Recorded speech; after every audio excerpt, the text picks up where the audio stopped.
तुम सो रही हो पार्वती। तुम अपनी निद्रा को रोक न सकी।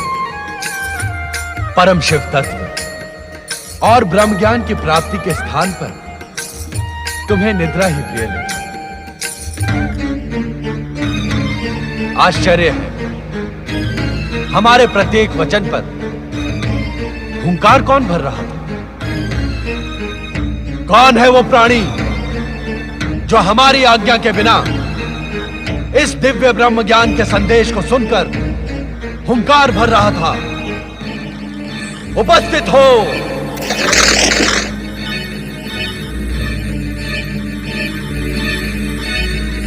महादेव जी, आपकी आज्ञा के बिना तीनों लोकों में एक कण भी इधर से उधर नहीं होता।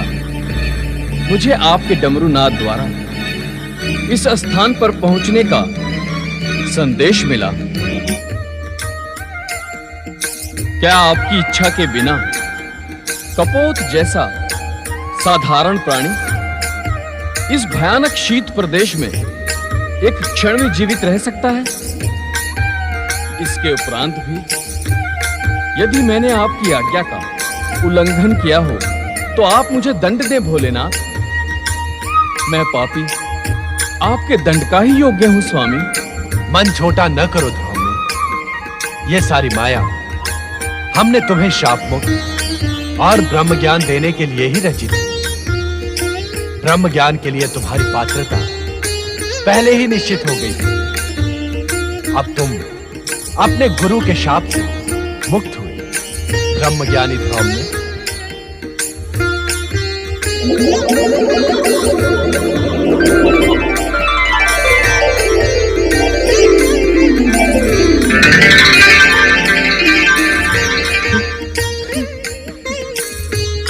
भोलेनाथ, भोलेनाथ, आप कृपा निधान हैं, दया के सागर हैं। शापग्रस्त धूम्य को कपोत योनि से मुक्ति देने के लिए आपने कितना कष्ट किया है।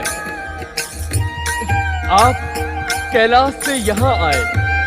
जय जय भोले भंडारी, जय शिव शंकर, जय जय शिव शंकर, जय जय शिव शंकर। ये मैं क्या देख रही हूँ? डमरूनाद के उपरांत भी इस गुफा में ये युवा ऋषि कैसे प्रकट हो गए? माता, मैं और ऋषि का शिष्य ध्रुव हूँ। भोलेनाथ की प्रेरणा से ही यहाँ उपस्थित हुआ हूँ। भोलेनाथ की प्रेरणा? हाँ माता, मैं शापग्रस्त ध्रुव कपोत वन आकाश में उड़ रहा था। तभी मुझे भोलेनाथ के डमरूनाद द्वारा इस स्थान पर पहुंचने का आदेश मिला। माता, आज भोलेनाथ की कृपा से मेरा पुनर्जन्म हुआ है। अन्यथा कपोत योनि से मुझे मुक्ति कौन प्रदान करता? मैं समझ गई स्वामी। इन्हीं ध्रुव ऋषि को शाप मुक्त कर ब्रह्म ज्ञान का उपहार प्रदान करने के लिए ही आप मुझे इस पवित्र अमरनाथ गुफा में लेकर आए। किंतु मेरा दुर्भाग्य देखिए स्वामी, पाकर भी मैं उस दिव्य ज्ञान से वंचित रह गई। मेरी अभागी निद्रा। पश्चाताप न करो पार्वती। तुम्हारा निद्रा मग्न होना भी हमारी ही लीला का अंग था। ध्रुव में अब तुम अपने गुरु के पास जाकर उनकी उद्विग्नता का शमन करो। हमारी आराधना करते हुए भी वे दुखी हैं। उनका मन अस्थिर है। तुम उन्हें दिव्य ब्रह्म ज्ञान प्रदान करो जो तुम्हें हमसे प्राप्त हुआ है। हाँ ध्रुव में एक शिष्य का अपने गुरु के प्रति यही कर्तव्य भी है। एवं संभवतः आने वाला भविष्य इस बात का साक्षी होगा कि तुमसे अधिक मूल्यवान गुरु दक्षिणा किसी भी शिष्य ने अपने गुरु को प्रदान नहीं की। जो आज्ञा माता। ब्राह्मण, हम तुम्हारे विनम्र स्वभाव और सदाचार से प्रसन्न होकर तुम्हें दिव्य शक्तियां भी प्रदान करेंगे।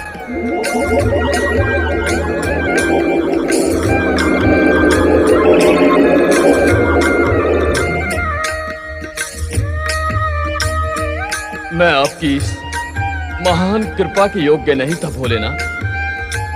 भगवान, अब मुझे आज्ञा दी जिससे शीघ्र अतिशीघ्र मैं अपने गुरु को विषाद मुक्त कर सकूं। ओम नमः शिवाय। स्वामी, क्या मैं अब भी ब्रह्म ज्ञान से वंचित रहूंगी? धैर्य रखो देवी, समय आने पर इस प्रश्न का उत्तर तुम्हें अवश्य मिल जाएगा। अपने मन की उद्विग्नता का शमन करो देवी। तुम्हारे मन में जो प्रश्न जन्म ले रहे हैं उनका निसंकोच उल्लेख करो।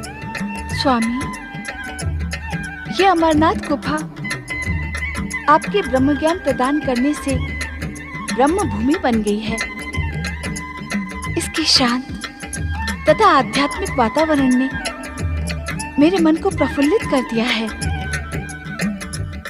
स्वामी, अब मेरा मन यहाँ से जाने को उत्सुक नहीं है।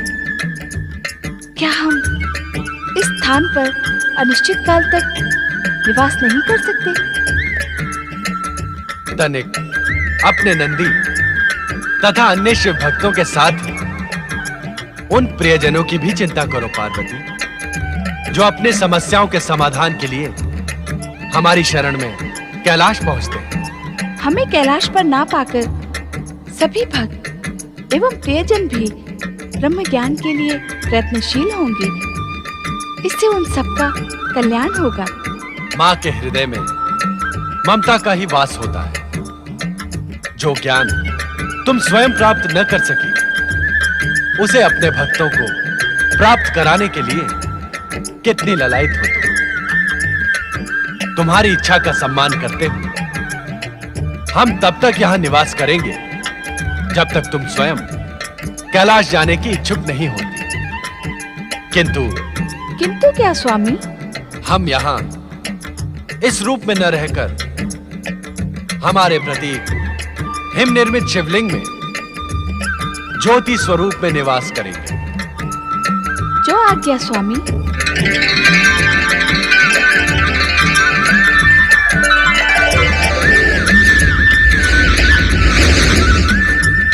ओम नमः शिवाय। ओम नमः शिवाय।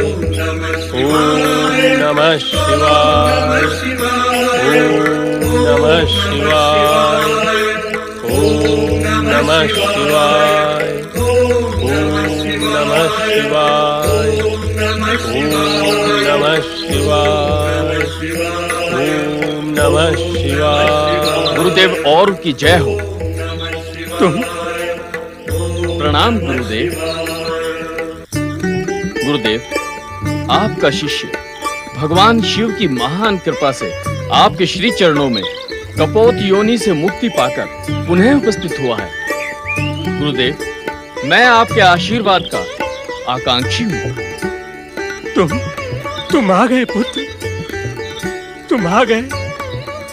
तुम्हारी यहाँ उपस्थिति ये सिद्ध करती है कि स्वयं भोलेनाथ एवं तुमने अपने गुरु को क्षमा कर दिया। गुरुदेव, भगवान शिव शंकर तो अपने भक्तों पर सदा ही कृपा करते रहते हैं। क्षमा का तो प्रश्न ही नहीं है गुरुदेव। यदि आप मेरी धृष्टता पर क्रोध ही ना करते तो मुझे ब्रह्म ज्ञान का शिव प्रसाद कैसे प्राप्त होता? ब्रह्म ज्ञान? हाँ गुरुवर, आपके आशीर्वाद से भगवान शिव शंकर एवं माता पार्वती के मुझे न केवल दर्शन हुए, अपितु मैंने स्वयं भोलेनाथ के श्रीमुख से ब्रह्म ज्ञान प्राप्त किया। आओ पुत्र आओ,